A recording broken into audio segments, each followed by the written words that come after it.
여러분 안녕하십니까? 오늘 건강 콘서트의 사회를 맡은 헬스조선 이혜린 기자입니다.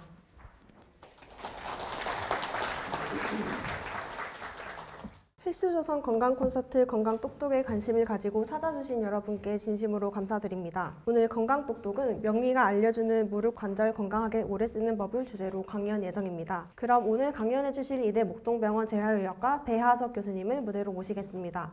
큰 박수로 환영해 주시기 바랍니다. 안녕하세요. 방금 소개받은 이대 목동병원 재활의학과에서 근무하고 있는 배하석이라고 합니다. 재활의학과가 무슨 과인지 다들 아시죠? 어떤 분들은 이제 관절이 아프다 그러시면 정형외과만 가시는데 정형외과는 이제 뭐 수술까지 같이 하는 과, 그다음에 재활의학과는 수술은 하지 않지만 운동이나 이런 주사 치료 이런 것들로 관절을 건강하게 만들어 주려고 노력하는 과입니다. 그래서 저는 이 재활의학과에서 관절 건강에 대해서 어떻게 우리가 관리하고 있는지 그거를 좀 몇 가지 말씀을 드리고자 합니다. 오늘 말씀드릴 부분은요, 골관절염 치료의 최신 치료 방법에 대해서 최근에 어떤 치료를 주로 하고 있는지 말씀을 드리도록 하겠습니다. 골관절염이라 그러면요, 방금 이제 우리 기자님께서 말씀해 주셨듯이 관절 내에 그 연골이라는 거는 이 무릎과 무릎뼈가 이렇게 충돌하게 되잖아요. 그럼 여기 연골이 있어요, 위아래로. 그래서 그 연골이 충격을 흡수하고 뼈를 보호해 주는 건데요. 이 연골이 서서히 손상이 되고 또 퇴행 변화로 뼈와 관절막, 그러니까 뼈를 싸고 있는 이런 관절막들이 있거든요. 이런 주변 인대들 이런 것들이 또 2차적으로 손상이 돼가지고 관절의 통증과 또 관절의 변형, 기능 이상, 걷는데 굉장히 어려워지고 뭐 이런 것들이 생기는 거죠. 이러한 것들을 우리가 이제 통칭해서 이제 퇴행성 관절염이라고 골관절염이라고 얘기를 하고 있어요. 생기는 부위를 보면 이게 어깨도 생기고 팔꿈치, 그다음에 고관절, 슬관절, 그다음에 발목 관절, 주로 이제 체중을 많이 받는 부위 위주로 많이 생깁니다. 왜냐하면 이제 이게 어떤 충격에 의해서 연골이 손상당하면서 생기는 질환이기 때문에 이런 부분에서 주로 많이 생기고요. 손가락이나 어깨 부위에서도 일부 이제 많이 이제 복구가 되고 있습니다. 그럼 관절염 그러면요, 우리가 이제 골관절염, 퇴행성 관절염이 있고 류마티스 관절염이 있어요. 여성분들에서 굉장히 많이 발생하고 골관절염 물론 여성에서 많이 발생하지만 두 개가 좀 차이가 있습니다. 그래서 보시면 퇴행성 관절염은요, 연령이 증감에 따라서 연골이 손상돼서 생기는 노화가 가장 큰, 나이가 이제 진행되면 생기는 어쩔 수 없는 변화이고요. 근데 류마티스 질환은요, 본인의 몸의 어떤 면역계 질환의 이상으로 생기는 만성 염증성 질환이에요. 그래서 우리가 나중에 치료할 때 약물을 보면 골관절염 치료한 약물하고 류마티스 치료한 약물하고 다릅니다. 그래서 퇴행성 관절염은 무릎 관절에서 많이 발생을 하죠. 근데 류마티스 관절염은 손목, 손가락, 발 등 작은 관절에서 주로 많이 발생한다고 되어 있어요. 그래서 엉덩이 관절이나 뭐 무릎 관절 이런 부분이 주로 많이 아프신 분들은 대부분은 이런 퇴행성 관절염일 가능성이 높습니다. 그리고 이제 통증의 양상을 보면 많이 쓰면 막 통증이 더 증가돼요. 심해져요. 그러니까 낮보다는 주로 밤에, 야간이 뭐 이럴 때 통증이 더 심해지는 게 특징이고요. 쉬면 좋아져요. 류마티스 관절염은 이 관절이 뻣뻣해지거든요. 그리고 붓기도 생기고 통증도 있어요. 그리고 주로 아침에 아파요. 아침에 뻣뻣해요. 자고 일어나면 뻣뻣하고 불편한 게 이게 류마티스 관절염이고요. 관절의 변형에 대한 부분은 이제 연골이 닳아 없어지면서 이제 여러 가지 퇴행 변화가 생기죠. 그래서 뼈가 옆으로 튀어나오든지 이제 균형이 안 맞아서 한쪽이 튀어나온다든지 뭐 이런 변형이 오게 되고요.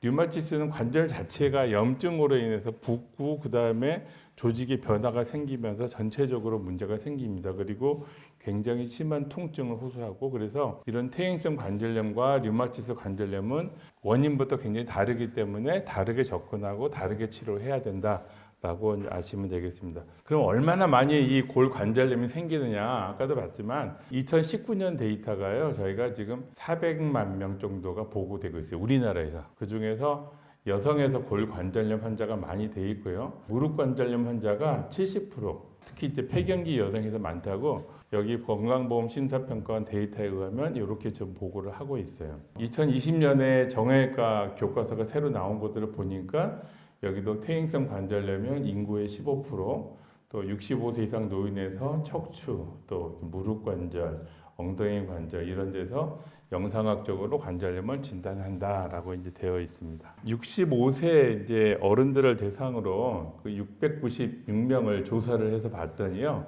그러니까 700명 되시죠? 700명 중에서 약 38.1%가 이 관절염을 갖고 있는 걸로 조사가 됐어요.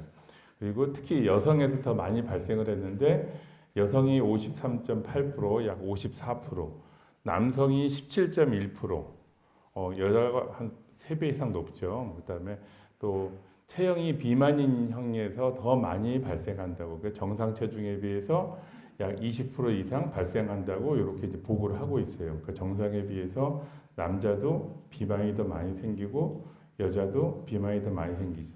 그 이유는 뭘까요? 체중이 많이 나가면 무릎 관절에 많이 부하가 걸리죠. 몸무게가 많이 눌려요. 그러니까 연골이 가벼운 사람에 비해서 빨리 닳아요. 그러니까 비만이 많이 생길 수밖에 없어요. 여성에서 많은 원인은요, 이 보시면 이게 70세, 75세, 이제 65세 이상에서 조사를 했는데 이 전에 이제 65세 이전으로 조사하면 굉장히 떨어집니다. 근데 이제 대부분 이제 여성이 이제 65세 이상에서 이렇게 확 남자하고 차이가 나는 거는 몸에 이제 호르몬 밸런스가 폐경기가 되시면서 이런 변화가 생기는 거예요. 그래서 이런 호르몬의 이상으로 폐경기가 되시면 여성에서 이런 골관절염이 많이 생긴다라고 지금 얘기를 하고 있습니다.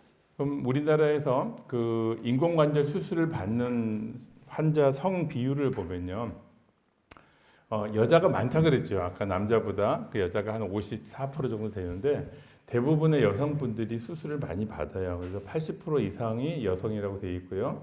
그 이유 중에 하나는 남자들은 어느 정도 근육이 받쳐져요.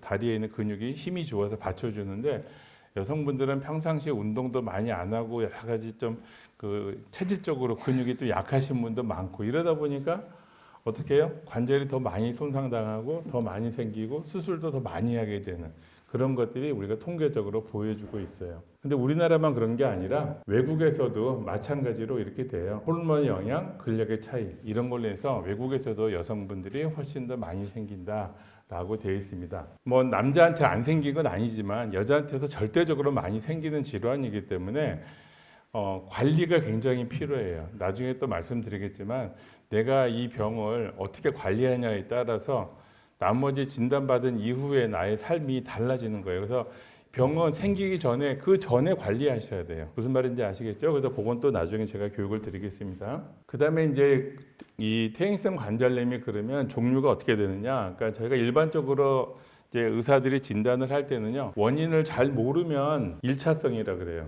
그냥 뭐 이걸로 그냥 추정이 되는데 검사를 했는데 정확하게 뭔지 몰라요? 그러면 그냥 1차성. 근데 검사를 해봤더니 원인이 딱 나와요. 그럼 우리가 2차성 속발성이라 그래서 감염이 있거나 결핵 뭐 이런 걸로 관절이 파괴된 경우, 그다음에 뭐 심한 충격이나 또 이런 그 외상 다친 걸로 인해서 관절이 손상을 당하면 생기는 골관절염, 이런 것들은 원인이 확실하잖아요. 이런 것들은 우리가 2차성 골관절염이라고 그럽니다. 그러니까 대부분은 근데 그 2차성보다는 1차성이 훨씬 많습니다. 그래서 이런 부분에 대해서 이제 우리가 관리를 하고 치료를 하는 것이 필요하죠. 그러면 이제 부위별로 보면요, 그 척추의 퇴행성 변화가 굉장히 많이 생깁니다. 척추에 생기는 거는 이제 우리가 직업적으로 여러 가지 반복된 작업을 하든지 아니면 생활 습관에서 이 허리를 많이 쓰는 어떤 생활 습관을 가지고 계신 분들 척추에 많이 생기고요. 다리 쪽에는 관절이 3개가 있죠. 엉덩이 관절하고 무릎 관절, 발목 관절 이 3개가 있는데 이 중에서 무릎 관절이 제일 많이 생깁니다. 엉덩이 관절이나 발목 관절은 조금 아파도 뭐 내가 걸을 수는 있어요. 근데 제일 많이 불편한 게 무릎 관절이에요. 무릎은 한번 아프기 시작하면 정말 이 3 관절 중에서 가장 나를 힘들게 하는 관절이 무릎 관절입니다. 그래서 조금 젊으실 때, 지금처럼 건강하실 때 관리를 해 주셔야지 문제가 나중에 안 생깁니다. 그래서 뭐 연령의 증감에 따라서 많이 생기고요. 특히 여성에서 많이 생기고 체중이 증가되면 과체중에서 많이 생긴다 이렇게 이제 보고를 하고 있습니다. 그러면 이제 저희가 이제 치료를 하거나 뭐 어떤 병에 대해서 자기가 어떤 병을 앓고 있으면 그 병이 어떻게 진행되는지 자연적인 경과가 어떤지를 잘 알고 거기에 대처하는 게 굉장히 중요합니다. 그래서 이 자연 경과에 대해서 이제 말씀을 드리는데요. 이 퇴행성 관절염은요, 굉장히 천천히 시작해서 천천히 진행됩니다. 바로 나타나지가 않아요. 이게 뭐 1년, 2년에 생기는 게 아니라 수년에 걸쳐서 이거 증상들이 좀 좋아졌다, 나빠졌다, 좋아졌다, 나빠졌다 이러면서 점점 증상이 나빠지는 패턴으로 가는 게 이 퇴행성 관절염의 특징이죠. 그리고 연령의 증감에 따라서 그냥 관절염이 점점 진행해요. 그러니까 그냥 나이가 드시면서 그냥 힘도 빠지고 근육도 약해지고 그러니까 에이 나이 들어서 그런가 보다라고 해서 그냥 뭐 방치하는 경우가 많거든요. 근데 그때부터 관리가 들어가야 되는 거예요. 근력 운동도 하셔야 되고 관절을 더 상하지 않도록 하는 여러 가지 방법을 사용하셔야지 병이 더 진행된 속도를 늦출 수가 있습니다. 그리고 이제 영상 검사를 해서 변화가 있다 그래서 또 관절 변형이 점점점 진행이 되죠. 근데 이때 관절의 변형하고 또 본인이 느끼는 통증하고는 조금 달라요. 그래서 내가 많이 아프다 그래서 병이 많이 진행된 건 아니거든요. 그래서 반드시 병원에 가서 진단을 받으시고 내가 어떻게 내 몸을 관리해야 되는지를 정확하게 평가받으신 다음에 진행하시는 게 좋고요. 이건 정말 안타까운데요. 한번 이게 퇴행 변화가 진행이 되면 그거를 돌이킬 수가 없어요. 다시 거꾸로 가서 건강하게 만들기는 너무너무 힘들어요. 그래서 지금까지는 어떠한 방법으로도 퇴행성 변화가 일어나기 전에 이전 상태로 만드는 치료법은 아직은 없습니다. 그런데 홈쇼핑이나 뭐 어디 뭐 유튜브나 이런 데 보면 뭐 마치 뭐 막 재생을 시켜가지고 뭐 건강하게 만들어주는 것처럼 홍보하는 제품도 굉장히 많거든요. 거기에 절대 넘어가시면 안 돼요. 아직까지 그런 치료법은 없습니다. 그리고 있으면 신문에 대문짝만하게 나올 거예요. 노벨 의학상 받았다고. 그러면 이제 우리가 진단을 어떻게 하는지 봐야죠. 그러니까 진단은 저희 의사들이 이제 와서 어떻게 아픈지를 먼저 물어봅니다. 그 다음에 이제 이학적 검사를 해서 기능이 어떻게 되는지를 보고, 그 다음에 영상 검사를 해서 최종적으로 진단을 하죠. 그러면 이제 저희가 물어볼 때 언제 어떻게 아프냐고 여쭤봅니다. 그래서 그냥 걸을 때 관절에서 뚝뚝뚝 소리가 나는 경우, 그다음에 앉았다가 이렇게 오랫동안 앉아 계시다가 일어나려고 그럴 때 갑자기 무릎이 잘 펴지지 않고 불편하신 분들, 아침보다는 주로 저녁에 많이 아프고요. 또 운동하고 나면 관절이 붓고 불편해요. 또 한 자세로 오랫동안 앉아 있거나 저처럼 오랫동안 서 있어도 관절이 불편하고 쑤시는 경우, 또 관절이 뻣뻣하게 굳었다가 조금 움직이면 처음에는 막 불편해요. 근데 조금 쓰면 바로 조금씩 편해져요. 이런 증상들을 가지고 있으면 아, 나는 퇴행성 관절염, 골관절염을 가지고 있는 것 같다라고 해서 병원에 한번 가셔서 진찰을 받아보시는 게 좋습니다. 가장 초기에 흔한 증상은 무릎 관절 같은 경우는 무릎 관절 주변으로 그냥 뭔가 불편하고 통증이 있고 그래요. 그러다가 뭐 좀 쉬고 자고 나면 아침에 일어나면 또 괜찮아졌다가 또 아프다가 또 쉬면 또 좋아졌다가 이게 반복이 되는 거죠. 왔다 갔다. 이런 증상이 이제 초기에 생기다가 이게 어느 정도 진행이 되면요. 이제 하루 종일 아프기 시작해요. 무릎이 계속 쑤시고 가만히 앉아서 TV 보고 있는데도 무릎이 쑥쑥 애리고 막 불편하고, 특히 이제 날이 굳은 날, 비 오기 전날 굉장히 더 힘들어지고 막 이런 것들이 생기죠. 그러면서 이제 전반적으로 이제 움직이는 관절 운동 범위도 줄어들고, 간혹 가다가 이제 무릎이 문제가 생기면 무릎이 퉁퉁 붓기도 하고, 그래서 부종이 생기죠. 물이 찬다 그러죠. 그래서 그런 것도 생기고, 또 주변을 만지면 통증도 있고, 뭐 이런 것들이 이제 시간이 진행되면서 생기는 이제 변화입니다. 그리고 아까 처음에 이제 연골이 변성이 된다고 그랬죠. 소실되고 변성이 되면서 관절면이 불규칙해져요. 그러면 매끈한 관절이면 이렇게 부드럽게 갈 텐데 울퉁불퉁 하다 보니까 이게 막 소리가 나는 거예요. 걸리는 소리, 우두둑 우두둑 걸리는 소리가 관절에서 나면서 통증이 발생을 하는 겁니다. 결과적으로 보면은 서서히 진행하면서 호전과 악화를 계속 반복을 해요. 그래서 이런 것들에 대해서 본인이 미리 인지를 하시고 병원에 가서 관리를 조금 받으시는 게 좀 필요하죠. 그다음에 우리가 이제 검사를 하면 이제 관절보다 이제 있는데, 무릎 관절에 문제가 생기면 제대로 걷지를 못합니다. 뒤뚱뒤뚱 거리기도 하고, 엉덩이 관절은 서 있을 때 가만히 서 있지를 못해요. 그래서 몸이 이렇게 자세가 이렇게 틀어지는, 무릎 관절은 그냥 어그정하게 그냥 이렇게 버티고 서 있는 자세죠. 그다음에 이제 손가락 같은 경우는 한번 손 한번 쭉 봐보세요. 이쁘게 이렇게 일자로 쫙 뻗어 있으면 괜찮은데요. 이런 손마디가 이렇게 울퉁불퉁하게 이렇게 붉어져 있으면 퇴행성 관절염을 좀 의심을 해보셔야 되고, 특히 이게 손 끝쪽에 관절이 있죠, 여기에 퇴행성 관절염이 많이 생깁니다. 손끝에 문제가 있다? 그러면 나 퇴행성 관절염이다. 그런데 요 손가락은 여기는 류마티스 관절염 환자들이 변형이 많이 생기는 부위예요. 뭐 저도 진료하다 보면 와서 손가락에 이렇게 휘어져 계신 분들이 있어요. 붉어져 가지고 좀 불편하시다. 그런데 그거를 고쳐달라 그러는데 사실 이렇게 진행이 돼버리면 방법이 없어요. 저도 너무 진행되기 전에 이제 관리를 하시는 게 굉장히 필요합니다. 엑스레이 검사 반드시 해야 되죠. 엑스레이 검사를 해서 우리가 이제 진단을 이제 하게 되는데요. 주로는 일반 엑스레이상 검사와 MRI 검사를 합니다. 그래서 주변에 있는 근육, 인대, 뭐 섬유 조직, 그다음에 뭐 연골 이런 것들을 정확하게 보는 거는 MRI를 찍어 보셔야 돼요. 그러면 상태가 어떤지를 우리가 정확하게 확인을 할 수 있습니다. 수술적으로 들어가면 이제 진단적인 어떤 관절 내시경을 해서 직접 이런 그 관을 집어넣어서 눈으로 보면서 진단하는 거지, 병변을.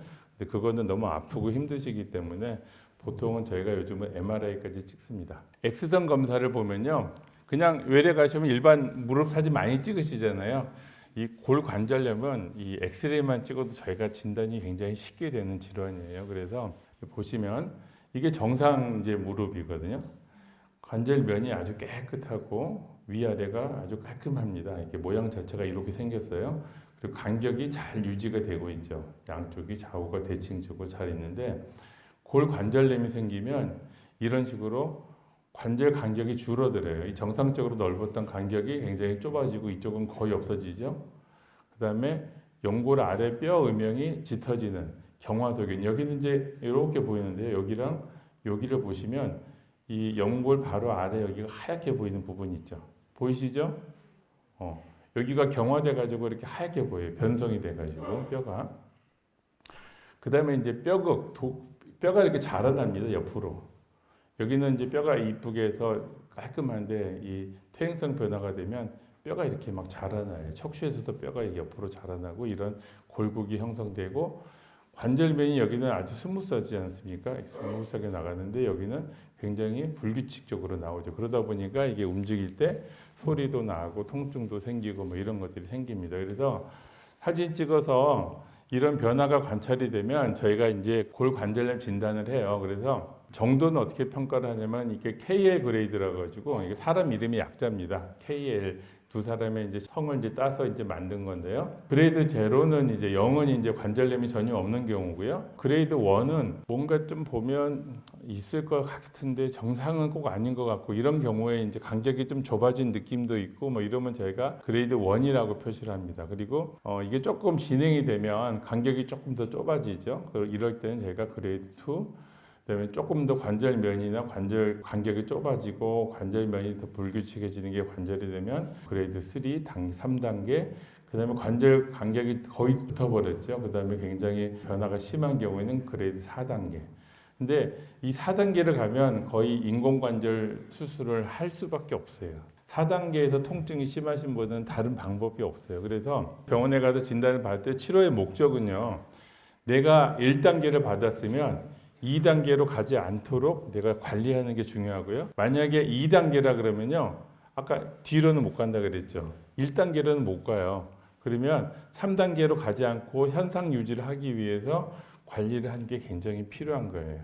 그러니까 3단계까지 가면 이제 더 이상 가면 큰일 나잖아요. 그 관리를 좀 더 열심히 하시는 게 필요하고, 4단계는 정말 수술적 방법 외에는 다른 방법이 없는 경우가 많습니다. 우리가 1단계, 2단계, 3단계에서 진단을 받았을 때 4단계로 가지 않게 치료해 주는 게 굉장히 중요해요. 이렇게 알고 계시면 됩니다. 우리가 이제 아주 약한 경우에는 엑스레이 상에 이제 1단계가 나왔어요. 근데 뭔가 좀 이상해. 이거 검사를 또 해보고 싶어. 그럴 때 저희가 이런 뼈 스캔 검사를 해요. 그러면 이렇게 까맣게 이렇게 증가가 돼 있죠.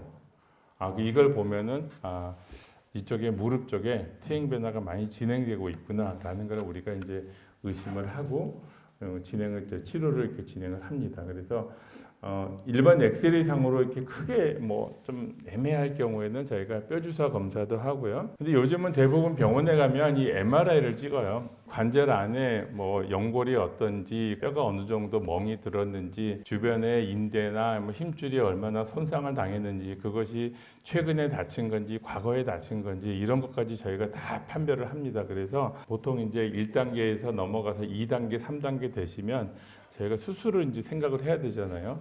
그래서 그때는 이제 이런 걸 MRI를 찍어서 어떤 부위가 어떻게 문제가 있는지 정확하게 판단을 해서 이제 진행하는 게 좋기 때문에 MRI를 검사를 많이 하는 게 있습니다. 그래서 초기에 경미한 증상일 경우에 예방이나 그다음에 운동요법, 그다음에 생활요법, 내가 나쁜 자세, 나쁜 생활 태도를 가지고 있으면 그런 것들을 교정을 시켜서 우리가 이제 예방을 할 수가 있고요. 또 중기나 중등도에서는 운동요법, 생활요법에 여기에 이제 드디어 약물요법이 들어갑니다. 약물요법이 들어가고 후기 4단계죠. 이런 심한 증상은 이제 우리가 수술. 모든 치료할 때 항상 수술적 치료해도 마찬가지예요. 생활 습관이 나쁜 거를 고치지 않으면 원인이 해결이 안 되면 이 병은 계속 진행이 돼요.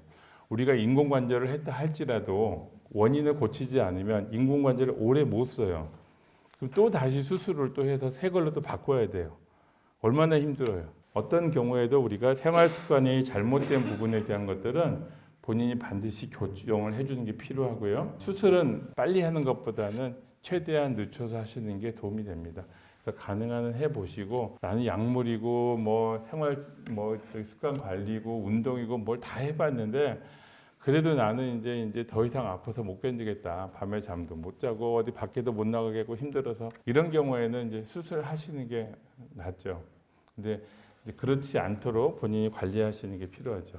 몇 번 말씀을 드리지만 병의 진행을 완전히 정지시킬 수 있는 방법은 아직 없어요. 건강할 때 지키셔야 됩니다. 반드시.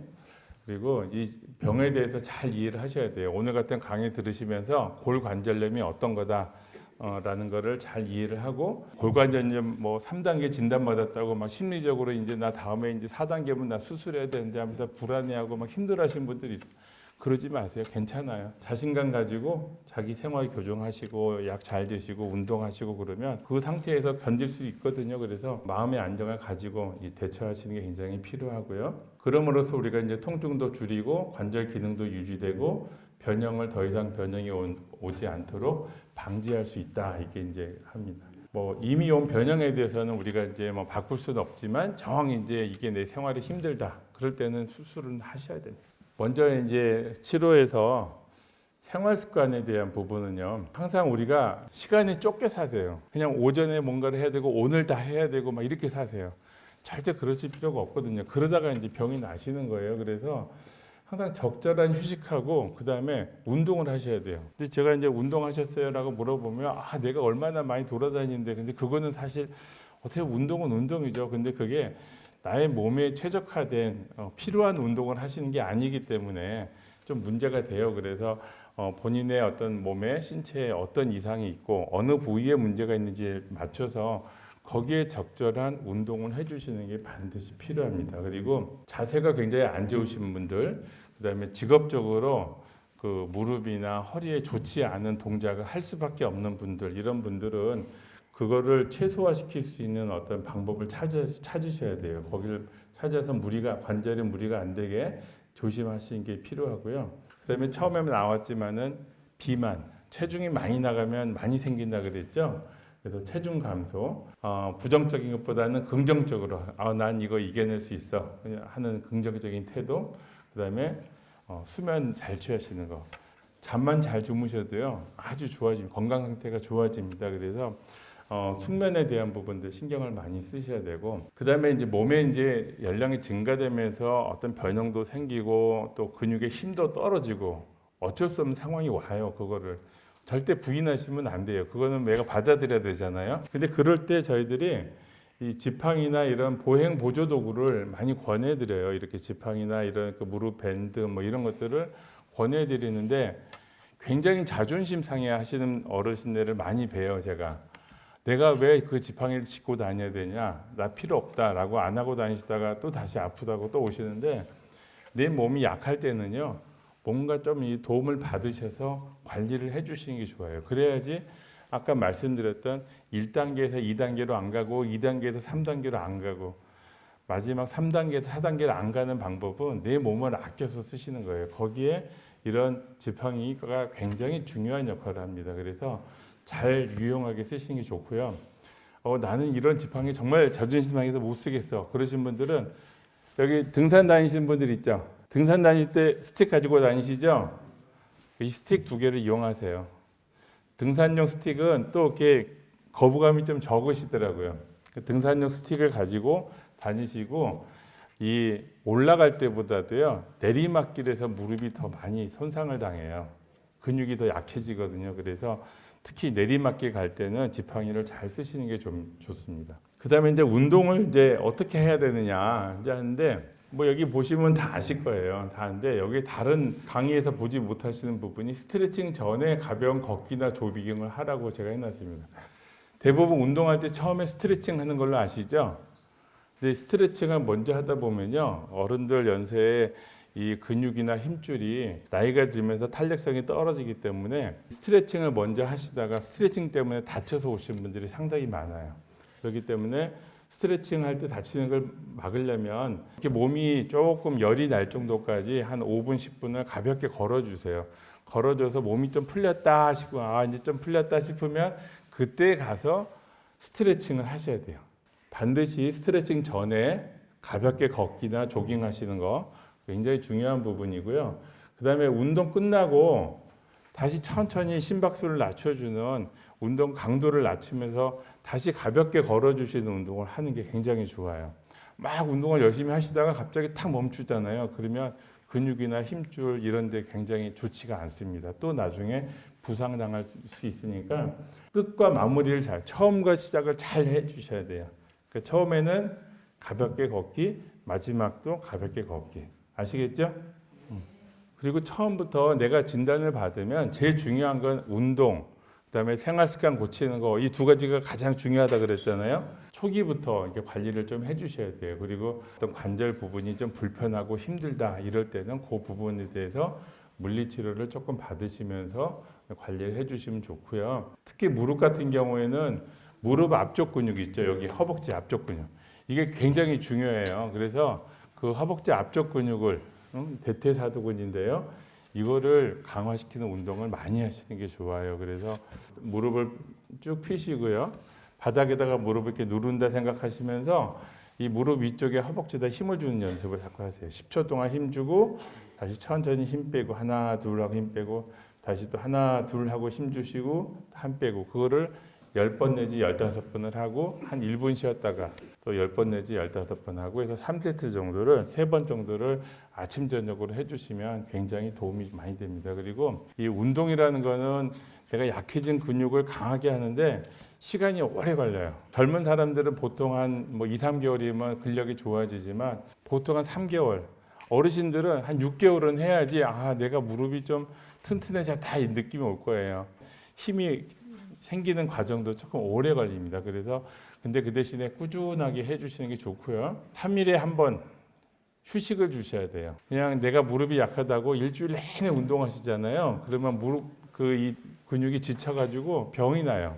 더 약해집니다. 그래서 운동하실 때는 항상 적절하게 휴식을 줘야 돼요. 그래서 3일 하시고 하루는 쉬시고 3일 하고 하루 쉬고 이런 식으로 관리하시는 게 좋습니다. 그다음에 이제 물리치료, 무릎 아프면 이제 물리치료 많이 받으러 다니시잖아요. 근데 사실 정확하게 말씀을 드리면 물리치료는 통증만 좀 부드럽게 해줄 뿐이에요.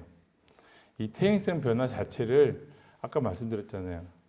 고치지는 못해요. 근본적인 치료 효과는 굉장히 적은 걸로 되어 있고요. 보시면 방법은 이제 열찜질을 하거나 냉찜질이 있어요. 2개 중에서 내가 좋아하는 걸로 하시면 돼요. 나는 이렇게 따뜻한 게 좋더라. 그러면 따뜻하게 해주시면 되고요. 냉찜질은 시원한 게 좋다. 그럼 나는 시원하게 해주시면 돼요. 근데 류마티스 관절염 가지신 분들 있죠. 그분들은 병이 이렇게 진행이 되면 열감이 나면서 뜨거워지는 시기가 생겨요. 그때는 통증이 있다 그래서 열찜질을 하시잖아요. 그러면 그게 더 악화됩니다. 속도를 막 더 붙여서 염증이 더 빨리 진행이 되기 때문에 절대 류마티스 관절염 계신 분들은 열찜질을 하시면 안 돼요. 반드시 냉찜질을 해서 온도를 낮춰서 몸에서 생기는 어떤 면역 반응을 억제시켜 줘야 돼요. 화학물질 분비를 억제시켜 줘야지 차이가 있으니까 굉장히 조심하셔야 되고, 퇴행성 관절염은 열이나 냉이나 관계없다. 내가 좋아하시는 걸로 하면 된다. 이렇게 돼 있고요. 의사들이나 뭐 여러 선생님들이 이 질병에 대해서 치료 지침서를 저희들이 몇 년에 한 번씩 만듭니다. 그래서 지금 이게 최신은 2019년에 미국에 있는 류마티스 관절염 치료하시는 선생님하고 골관절염 치료하시는 분들이 모여가지고 이 골관절염의 치료 기준을 이제 어떻게 만들 거냐 하는 걸 만들었어요. 그래서 좀 이따 보여드리겠지만 보시는 요령이요. 초록색으로 되어 있는 거는 굉장히 우리가 추천한다. 연한 초록색은 상황에 따라서 그냥 뭐 추천할 수 있다. 빨간색은요, 절대 하면 안 된다. 그 다음에 약간 분홍색으로 된 거는 뭐 상황에 따라서 조금은 해도 되지만 그래도 안 하는 게 좋다. 이렇게 돼 있어요. 그래서 이 색깔로 나중에 표를 보시면 됩니다. 그래서 골관절염 치료에 대한 우리가 이제 지침서를 보면요, 이 빨간색 박스로 제가 이렇게 해놓은 게 있어요. 이건 재활 운동 치료예요. 운동, 그다음에 균형 훈련, 뭐 체중 감소, 자기 생활 교육, 뭐 타이치, 요가 뭐 이런 것들이죠. 다 운동이죠. 이거는 다 어떻게 보면 초록색하고 연두색으로 돼 있죠. 손에 관절염이 있을 때, 무릎에 관절염이 있을 때, 엉덩이 관절에 문제 있을 때 이건 다 해도 된다고 되어 있습니다. 그다음에 이제 재활 보조기기죠. 보조기는 뭐 지팡이를 얘기할 거예요. 지팡이하고 무릎에 보조기 차는 거, 이것도 무릎에 보조기 차는 거. 그다음에 요즘 테이핑도 많이 하시잖아요. 그 무릎에 테이핑하는 거, 뭐 손목에 손에다가 이제 관절염 있을 때 보조기 차는 거, 뭐 신발을 바꾼 이제 신발 바꾼 빼고 이런 것들이 다 이제 재활 보조기기인데 이런 것도 어느 정도 하면 도움이 된다라고 얘기를 하고 있어요. 초록색이죠. 그다음에 이제 이거는 이제 우리가 병원에서 치료하는 겁니다. 촌농 치료를 한다든지, 그다음에 마사지를 한다든지, 뭐 여러 가지 전기 치료를 한다든지 하는 부분인데. 여기서 전기 치료는 하지 말라고 돼 있어요. 이 전기 치료가 뭐냐면 저주파 치료기 홈쇼핑에 맨날 나오는 거 있죠. 전기 치료 해가지고 관절 치료한다고 나오고 요즘은 무선으로 이렇게 해가지고 선 없이 하는 치료기도 있고 하는데 그 자체가 골 관절염에는 큰 도움 안 된다라고 권고를 하고 있어요. 근데 근육이 아픈 데는 굉장히 좋아요. 이 저주파 치료기가. 근데 이제 무릎이 관절염으로 인해서 통증이 심할 때는 효과가 없다. 이렇게 지금 보고를 하고 있습니다. 그 다음에 약물 치료. 그럼 어떨 때 약을 먹어야 되냐. 초기에는 약을 먹지를 않아요. 저희가 이제 운동하고 생활 습관 관리 뭐 이런 거, 지팡이 이런 거 가지고 우리가 얼마든지 관리가 가능하기 때문에 그렇게 하는 거고, 거기서 이제 조절이 안 되면 그 다음에 우리가 약물 치료를 하죠. 약물 치료는 대부분 증상을 호전시키는 약물이에요. 그래서 내가 통증이 있고 불편할 때 그것만 없애주는 거예요. 골관절염은. 근본적으로 골관절염을 억제해주는 치료는 아직까지는 없어요. 근데 류마티스 관절염은요, 염증성 자기 면역 질환이잖아요. 저희가 약을 써서 병이 진행되는 과정을 아예 바꿔버리는 약이 있어요. 그래서 류마티스 관절염에서는 뭐 항암제나 이런 것들이 처방이 돼요. 몸의 어떤 치료, 병의 진행을 바꿔버리는. 퇴행성 관절염에서는 아직까지는 그런 약은 없어요. 그러니까 이 대증적 요법, 증상에 대한 치료만 진행을 한다. 가장 근본적인 치료는 운동이다. 그다음에 나쁜 자세, 생활 습관을 교정하는 거다. 이렇게 꼭 알아두시기 바랍니다. 그래서 약물을 우리가 이제 사용을 하죠. 근데 병원에 가서 약을 먹으면 이제 정형외과나 뭐 재활학과나 뭐 마취통증학과나 가서 이제 통증 때문에 아프다 그러면 약을 주잖아요. 근데 여기 계신 분들 약을 드시면 대부분 약 먹고 내가 얼굴이 부어서 어디가 부어서 막 해서 약을 굉장히 거부하시고 또 위장장애도 많이 생기고 불편하신 분들 굉장히 많아요. 이 약을 처음에 자기한테 여러 가지 종류의 약이 있는데 자기한테 맞는 약을 찾는 것도 굉장히 중요한 거고요. 거기에 맞춰서 이제 처방을 합니다. 근데 1차 기준은요, 약을 먹기 전에 바르고 붙이는 걸로 돼 있어요. 바르고 붙이는 걸로 안 되면 그 다음에 경구약, 먹는 약을 선택을 하는 거예요. 그래서 그 다음에 이제 약한 약으로 안 되면 강도를 점점점 올려서 드시는 걸로 이제 저희가 처방을 하는데, 기본이 항상 이 도포용 제제입니다. 바르거나 붙이는 거. 그리고 약을 드시다가도 위장장애가 생겨요. 난 약만 먹으면 부어. 이런 것들이 진통소염제의 부작용 중에 하나거든요. 체질적으로. 그러면 약을 드실 수가 없잖아요. 그럴 때는 연고 발라야죠. 패치 붙이고 파스 붙이고 연고 바르시고 그렇게 관리를 해주시는 게 필요합니다. 그 약물에 대한 거 보면요, 이 토피칼이라고 여기 써진 이 두 개는요, 뭐 연고나 파스 제제예요. 그러니까 항상 이게 가장 먼저 이렇게 추천이 됩니다. 그리고 나서 그 다음에 먹는 약, 주사약 이렇게 돼 있어요. 근데 여러분들 집에 가시면 뭐 창고를 여시나 약상자를 여시면 이 다들 계실 겁니다. 이 글루코사민 갖고 계시죠? 콘드로이친 다 갖고 있죠? 홈쇼핑에서 엄청 팔죠? 뭐 효과 좋다고 돼 있죠? 저희 의사들은 뭐로? 빨간색입니다. 한 10년 전만 해도 도움이 될 수도 있겠다라고 해서 제가 이 지침서에 나와 있었어요. 근데 지금 한 20, 30년을 쭉 지켜보니까 이거 자체는 뭐 별 도움이 안 된다라고 해서 요즘은 분홍색도 아니에요. 이거 보면 빨간색으로 이렇게 표시를 해요. 근데 어떻게? 아들이 사줬는데, 딸이 사줬는데 좋은 마음으로 드세요. 그냥 건강식품이니까. 그렇지만 본인이 굳이 내가 무릎에 골 관절염이 있는데 그걸 치료할 목적으로 돈을 내고 사서 드실 필요는 없다라는 얘기예요. 아시겠죠? 그 다음에 여기 주사치료 보면요, 좀 이따 말씀을 드리겠지만 여기 플로럴 세라피, 증식치료, 뭐 그다음에 PRP, 그다음에 줄기세포 다 들어보셨죠? 무릎에 뭐 하면 좋다. 병원에 가면 엄청 비싸게 치료받죠. 근데 아직까지는 근거가 부족해요. 그래서 빨간색이에요. 그러니까 병원에 가서 이런 치료는 받으실 때 상당히 고민을 많이 하셔야 돼요. 보통 수술 전에 한 번씩은 다 하라고 권유를 합니다. 근데 이 치료는 내가 받을지 안 받을지에 대한 부분은 상당히 고심을 많이 하셔야 되는데 저는 개인적으로 권하고 싶지는 않습니다.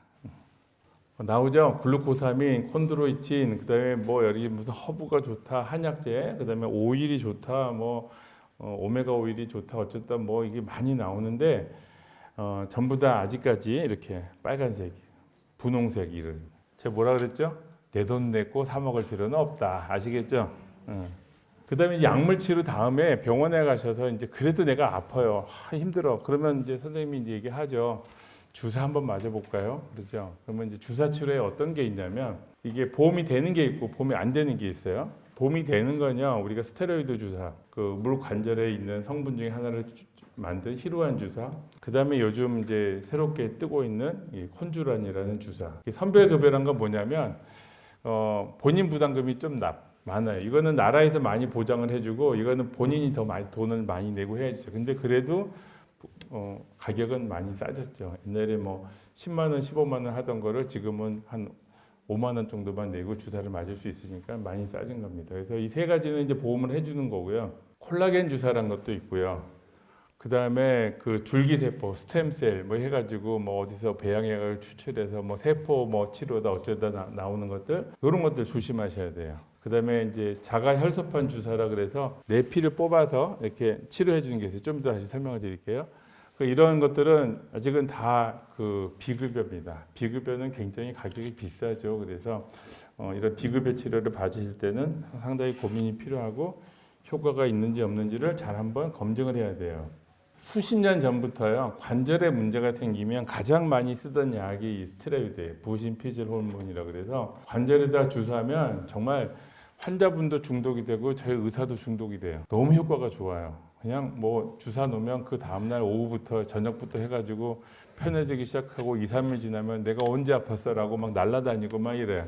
그러다가 또 한 두세 달 지나잖아요. 다시 원점으로 돌아가요. 그럼 또 주사를 맞아요. 그러면 또 다시 좋아져. 이게 계속 반복이 되거든요. 근데 이 약의 문제는 뭐냐면 부작용이 너무 심해요. 이게 관절에만 문제를 생기는 게 아니라 전신 질환의 호르몬 계통을 다 망가뜨려 버려요. 그렇기 때문에 약을 너무 많이 쓰면 안 돼요. 그래서 저희 교과서에 1년에 3 내지 4회 이상은 절대 금지라고 되어 있어요. 저한테만 계속해서 1년 내내 오시면 제가 관리가 되죠. 근데 환자분들이 병원을 돌아다니면서 쇼핑을 해요. 내가 가서 주사를 안 놔줘요. 이거 저는 이제 3개월 안 됐으니까 안 돼요. 그러면 옆에 병원 가가지고 모른 척하고 가서 저 안 맞았는데요 하고 놔달라 그래요. 그럼 또 놔줄 수밖에 없잖아요. 모르니까. 그렇게 해가지고 스테로이드가 몸에 너무 과량 쌓이면 전신 부작용이 나타나가지고 나중에 막 얼굴도 띵띵 붓고 막 여러 가지 뭐 호르몬 계통의 뭐 기관이 다 망가져가지고 심각한 부작용이 생기는데 그것도 회복이 굉장히 어려워요. 그리고 굉장히 치명적이고 사망에 갈 수도 있어요. 그래서 이 스테로이드 맞는 거는 굉장히 조심하셔야 되는데 이 급성기 때 아주 급성기 때 통증이 아주 심하고 막 염증이 심하고 이럴 때는 스테로이드가 좋아요. 그래서 그때는 소량을 맞아도 괜찮지만 너무 자주 맞으시면 안 좋다. 효과는 굉장히 좋지만 자주 맞는 거는 권하지 않는다. 그다음에 이제 그 HA라 그래가지고 하이알루론산 이게 이제 관절에 정상적으로 있는 성분이에요. 그래서 이게 관절에 윤활도 해주고 부드럽게 해주기도 하고 그다음에 영양도 공급해주고 그래서 관절강내 주사로 이제 만들어서 썼어요. 6개월간 주 5회 용법, 주 3회 용법, 그다음에 이제 6개월간 한 번만 맞으면 되는 제형 이렇게 해서 제형이 여러 가지가 있고 이걸 그냥 맞으시는 분도 있고 초음파 가이드에서 안전하게 더 확인하고 맞으시는 분도 있고 이게 한 10몇 년 동안 굉장히 유행을 하고 많이 써왔죠. 그리고 부작용도 생각보다 많지는 않고 또 안전하고 막 그래서 이제 또 혹시 뭐 또 부작용이 생기더라도 이건 큰 문제가 없으니까 많이 써왔어요. 근데 효과가 없다라고 요즘은 얘기를 하고 있어요. 그래서 그게 고민이죠. 그 다음에 이제 자가혈소판 주사라는 PRP라고 하는데 자가혈소판 주사예요. 그래서 자기 피를 뽑아서 원심 분리로 돌립니다. 그러면 이렇게 분리가 돼요. 적혈구랑 그다음에 혈장이랑 분리가 되고 여기 혈소판이 있는 층이 이렇게 PRP 층이 이렇게 분리가 되면 요것만 추출해 가지고 관절에다가 놔주는 거예요. 근데 이 혈소판이 있는 부분들이 그 뭐 자기 몸에 있는 성장인자라든지 아주 좋은 성분들이 다 거기 많아요. 그래서 그것만 추출해 가지고 다시 자기 관절에 놔주는 거거든요. 근데 임상적 연구를 이렇게 해봤는데 아직까지 좀 근거가 좀 미약하다 그래가지고 저희 나라에서 이제 심평원에 다시 검사를 해봤어요. 팔꿈치에서는 효과가 있다. 그렇지만 나머지 관절에서는 아직까지 연구가 더 필요하다. 그래가지고 지금은 우리나라에서는 팔꿈치 외에는 받을 수가 없는 치료로 돼 있습니다. 그러니까 혹시 이걸 무릎에 놓는다 그러면 이게 좀 문제가 될 수 있으니까 이게 조심하시기 바라고요.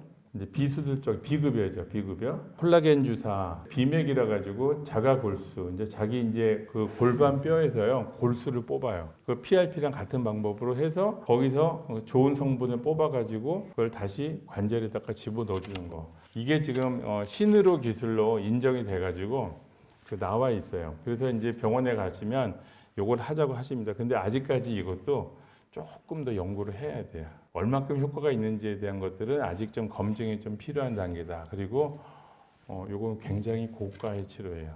1박 2일 입원해서 보통 한 600만 원, 700만 원 이렇게 내야 돼요. 굉장히 고가 치료이기 때문에 본인 선택을 잘 하셔야 되고 조금 더 연구가 더 필요한 부분이다라고는 알고 계셔야 됩니다.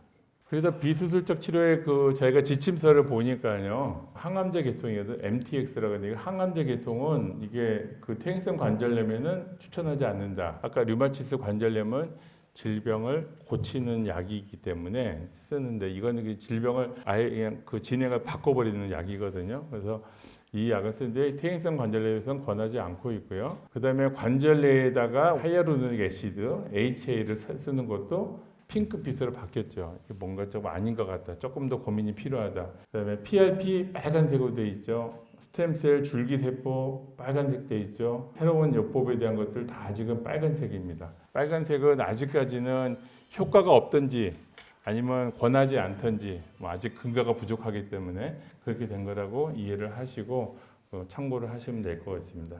그럼 우리가 이제 무슨 주사를 맞나 이제 고민이 되죠. 스테로이드는 부작용이 많고 또 막 그렇게 많이 맞던 안전한 HA는 효과가 별로 없다 그러고 나머지 뭐 줄기세포 이런 거 비싸고 효과가 이렇게 아직 검증이 안 됐다 그러고 근데 또 마침 또 시대가 이런 약이 또 새롭게 나와요. 콘주란이라고 이게 이제 연어 종소에서 추출해 가지고 뭐 이런 DNA 추출한 물질로 점탄성도 증가시켜주고 그다음에 지지체 역할도 해주고 또 피부도 좋게 해주고 관절 기능 개선도 좋아지게 한 약인데 이거는 이제 어떻게 가공하냐에 따라서 조금씩 효능이 달라지는데 이제 고분자로 만들어서 지지체 역할을 하고 탄성을 높여주고 이런 것들은 우리 콘주란이라고 그래서 무릎 관절에만 우리가 인정하는 그 급여 제품으로 되어 있습니다.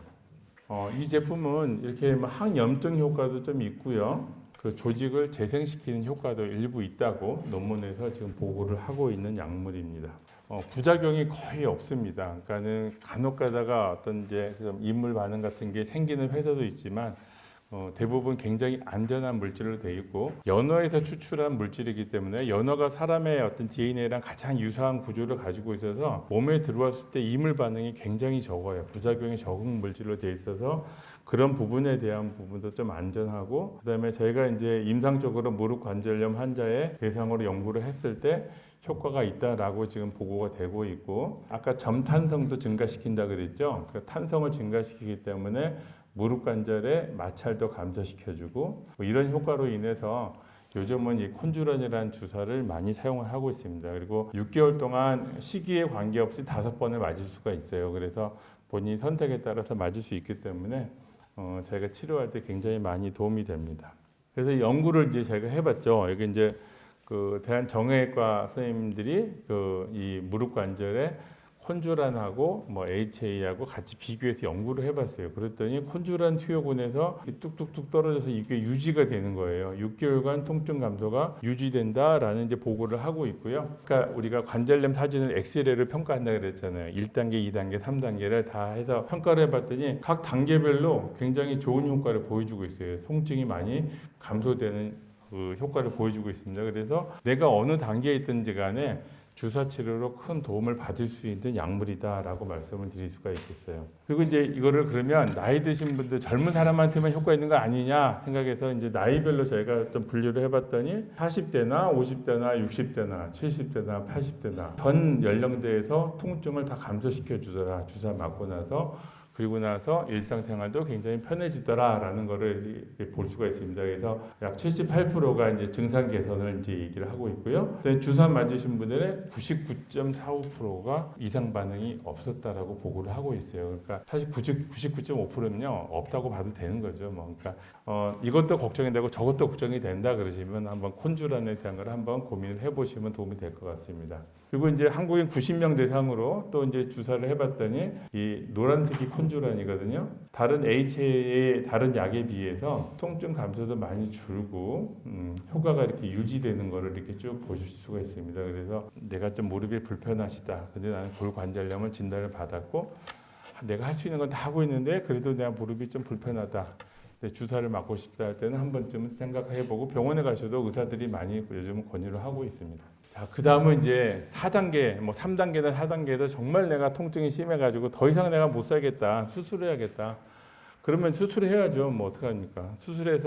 수술하시면 좀 과정상 힘들고 그런 건 있지만 수술하고 나서 또 자기의 어떤 좋은 삶을 또 되찾는 분도 굉장히 많아요. 그렇기 때문에 수술에 대한 거를 제가 맨 나중에 하라고 얘기는 했지만 너무 부정적으로 생각하실 필요는 없어요. 수술하는 방법은 뭐 여러 가지 관절에 뭐 유리체라는 게 생기면 그걸 제거해주거나 활막을 제거해주거나 골격을 제거해주는 이제 간단한 수술부터 뼈를 조금 일부 잘라낸 절골술, 제일 많이 하는 거는 이런 관절 치환술을 많이 합니다. 그래서 전체를 다 바꾸는 전관절 치환술, 부분만 바꿔주는 부분 관절 치환술 이런 것들을 요즘은 상태에 따라서 이제 많이 진행을 하고 있고 필요하면 이제 하죠. 옛날에는 이제 이 수술하고 나면 뭐 인공관절의 수명은 10년이다 해가지고 10년 있다가 다시 재수술을 해야 된다 이렇게 했는데 요즘은 저희 환자분들 보면 그렇지 않은 것 같아요. 20년 쓰시는 분도 있고요. 그러니까 아까 말씀을 드렸죠. 운동과 생활 습관을 고치면 좋아진다고. 그렇게 해서 관리를 잘 하시면 수술하시고 나서 이 관절이 지금 20년째, 30년째 잘 쓰시는 분도 많아요. 재수술 안 하고. 그렇기 때문에 자기의 어떤 운동, 생활 습관 굉장히 중요하다는 거 다시 한번 말씀을 드리고요. 어쨌든 이제 골관절염을 예방하고 또 건강한 생활을 위해서 이건 우리 건강보험 심사평가원에서 이제 그 권유를 하고 있는 거예요. 그래서 골고루 음식 드시고요. 편식하지 마세요. 또 고기도 필요하면 좀 드셔야 돼요. 요즘은 뭐 고기는 굉장히 나쁜 음식으로 생각하는데 어르신네들은 고기를 꼭 드셔야 돼요. 식물성 단백질하고요. 동물성 단백질하고 또 다릅니다. 거기에 무기물도 들어있고 여러 가지가 들어있기 때문에 적정량의 고기, 빨간색의 육류를 드시는 거 굉장히 필요합니다. 그러니까 음식은 골고루 드시고 비만은 피하시고 정상 체중 유지하시고 규칙적으로 운동하시고 술, 담배, 금연, 금주. 금연은 제가 확실하게 얘기하는데요. 금주는 제가 자신 있게 말씀 못 드리겠어요.